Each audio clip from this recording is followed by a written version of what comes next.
Hi, I'm Tim, welcome to our channel, and thanks for logging on. If you enjoy these videos, do me a favor and subscribe to our YouTube channel right here at Watchbox Reviews. I would really appreciate it, and I promise to update daily. If you love this watch, you can see it, and you can purchase it on our website, thewatchbox.com. This is the 2019 150-piece limited edition Grand Seiko Elegance collection, SBGK002 in red gold with a lovely Urushi Lacquer dial in a sort of burgundy. Wonderfully glossy, lush, lustrous. It has an animus of its own on the wrist and a remarkably compact watch that can wear on almost any wrist. 39 millimeters in diameter. The watch is quite reasonable, 12 millimeters thick with a generously sloped case flank and domed sapphire crystal. So the watch easy to wear on my 16 centimeter circumference wrist with a lug-to-lug measurement, very agreeable at 43.9 millimeters. I can recommend this watch for a wrist as small as 13 centimeters in circumference. The spacing between the lugs is a downright vintage 19 millimeters, giving this Elegance collection watch a little bit of an old school 20th century dress watch aesthetic in proportion. Now the strap that's equipped is of very high grade. Let me withdraw it so you can see it for all it's worth and all of its details. Made in Japan, like everything else on the watch, it's buttery than a Swiss strap. You can see it's alligator leather, large rectangular scale, semi-gloss, a dark brown with a monotone stitch and a folded edge, calfskin on the underside, but it is wonderfully supple.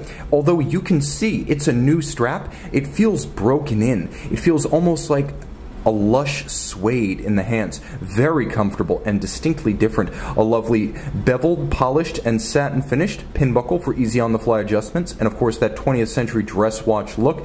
The case band is special. As you can see, detailed in the fashion that only Grand Seiko cases are, with that black polish, mirror smooth Zaratsu tin plate polishing on all of the glossy high polish elements, and then you can see the case band itself quite slim in profile with a satin finish that runs longitudinally, contrasting nicely with the black polish of the tin plate technique. You can see the underside, a wonderful cambered and again mirrored Zaratsu polished surface. This case is elegant, yes, but also complex. You can see the Grand Seiko logo on the crown with a little bit of a countersink into the case profile, and the bezel a small conical profile with a high polished finish surrounding a Mount Iwateyama inspired Urushi Lacquer dial. Now I'm going to have to try to remove some of these fingerprints because this watch deserves better than I'm giving it.